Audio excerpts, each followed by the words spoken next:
でもそんなんじゃダメもうそんなんじゃほら心は進化するよもっともっと Hey yo, hey everybody, Supremisis here, and in today's video, as you guys can see, this is going to be how to actually warm up in Rainbow Six Siege. So, the first thing I'm going to get you guys to do is actually go ahead and go into your options, go over to your controls, and make sure your aim assist is disabled or off, whatever you guys want to call it. As you guys can see, aim assist setting is only for situations and normal and hard difficulties of terrorist hunt. Aim assist is disabled in any other game mode. This is only going to be for you guys who want to actually just play terrorist hunt on normal or hard if you guys don't actually listen to my tips in this video. But for the guys that you guys are going to actually be listening to me, then you guys don't need to worry about this at all. So the next step in actually going ahead and warming up is going to be playing terrorist hunt. You guys go ahead, click on Terrorist Hunt, make sure you guys are on Lone Wolf, and click on the realistic difficulty. Now, before you guys click off the video, I want you guys to understand that this is going to be something that is going to help you as a player as a whole, and I am going to explain facts, and then I'm also going to explain how you guys are going to do it. So I'm going to have 3 or 4 or even 5 major tips for you guys that you guys will learn in playing realistic Terrorist Hunt. The first thing is going to be aim and reaction time. I'm going to subcategorize this as a whole simply because both of them are literally the same. Like aiming and reaction time are one in itself, I believe, because you need good reaction time and have good aim, etc. So yeah, so the tips that I have in this category for you guys is going to be the literal fact of how players are going to play and how you need to warm up. So what I'm going to explain to you guys in a second is going to be the movement of players and terrorists. So as you guys know, playing realistic terrorist hunt, it's going to be really difficult, but I promise you guys, if you guys just play on house, it's going to get really easy over time. The movement in what I'm going to explain to you guys is that obviously the terrorists have a very stationary movement. Most of them are very still. So hitting the targets is usually going to benefit your snapping capability in snapping to targets if you guys are on PC or if you guys are on controller. That then leads me to my next point, is going to be player movement is obviously very different to terrorist movement. As you guys know, a player movement is not still. You're not going to be shooting a target standing still in one spot constantly where you're able just to shoot the target in one spot the entire time. As you guys know, player movement is going to be differ between how fast they're running around a corner, if they're sprinting, if they're crouched, etc. So my tip for you guys is not going to be aim in this category. It is going to be game sense as you as a player. Being able to, and this is going to be the highlighted word, predicting player movement is how you get good tracking at any game. Obviously, if you guys verse a lot of players a lot, you guys are going to be able to predict how a player is going to move around a corner in certain situations and etc.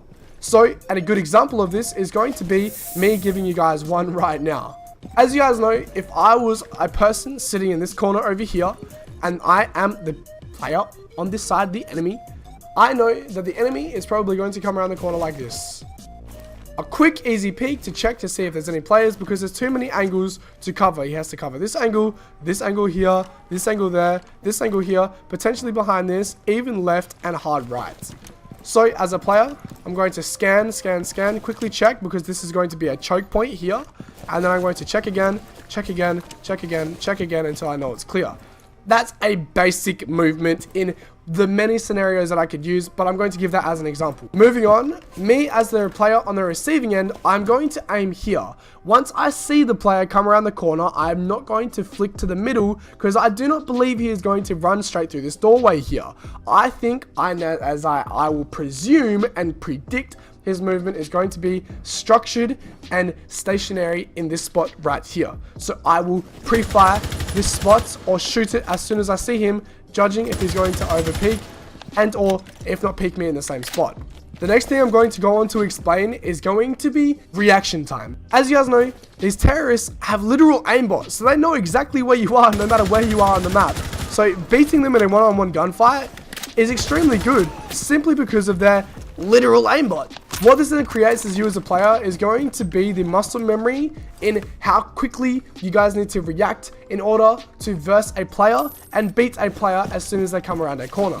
This also teaches you a very, very important skill, and it's going to be patience within Rainbow Six Siege. Rainbow Six Siege is one of the most strategical, patient games to actually go ahead and play, and if you're not strategic, and if you're not patient, then you're going to lose 90% of your gunfights by sprinting around the corners. The importance of patience is very overlooked by a lot of players. A lot of players seem to just warm up, sprint around the entire map, and just seem to just run around and killing all the terrorists without any repercussions to their actions, therefore leaving bad habits and bad tastes in the player's brain and mind and mouth and etc. So you do not want to get in that habit of running around the map and not playing strategically and not playing slow. This will greatly affect you as a player if you guys do run around the map, because if I was running around a normal terrorist hunt killing everything, as soon as I get into a game, it's not like that, because the players I'm versing are a lot better than me, if not on the same level. It's going to be a lot harder to beat them. The TTK, which actually means time to kill. I should just say time to kill. I don't know why I said TTK, it doesn't make any sense. But the time to kill in the Rainbow Six Siege is really important. It's about, that should kill someone right there. About that many bullets should literally kill someone. That's about 5 bullets. As you guys can see, 4 bullets kills a terrorist. That's the same amount of bullets to kill a player in a game if he is a 1 speed. It goes about 4 to 6 bullets depending on the armor of the operator that you're actually shooting at. If it's a doc, then obviously you want to put about 6 bullets into them before they die, and then obviously finish them while they're down. But usually just aim for the head, and you guys should be sweet no matter who you verse. But yeah,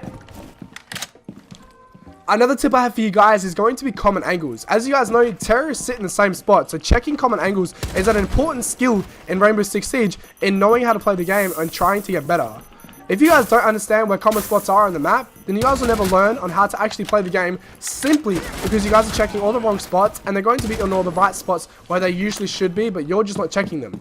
So we're playing realistic terrorist hunt, and I think any terrorist hunt shows you this skill and proves to you that checking the common spots is highly likely where the players are going to be situated, and then all you have to rely on then is going to be your reaction time in order to kill them.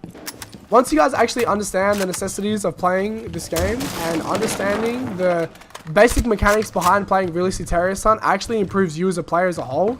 If you guys properly want to warm up, and I highly suggest you guys actually play realistic, simply because of the benefits it reaps if you guys get good at it.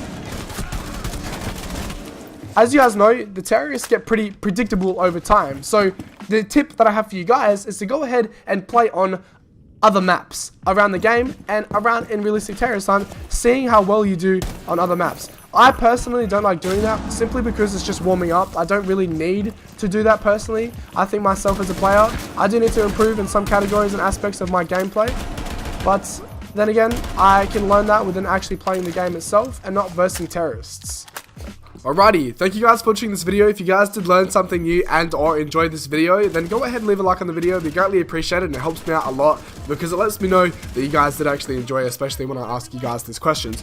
Anyway, besides the point, I really hope you guys did understand and learn something new about the mindset you guys have to have in warming up in terrorist hunt, simply because I think getting and understanding the actual mindset in what you're doing is way more important than doing it itself, because doing it itself will then come naturally. You guys will just warm up naturally, understanding the mindset, and you guys will most likely get better as a player. If not, you guys will.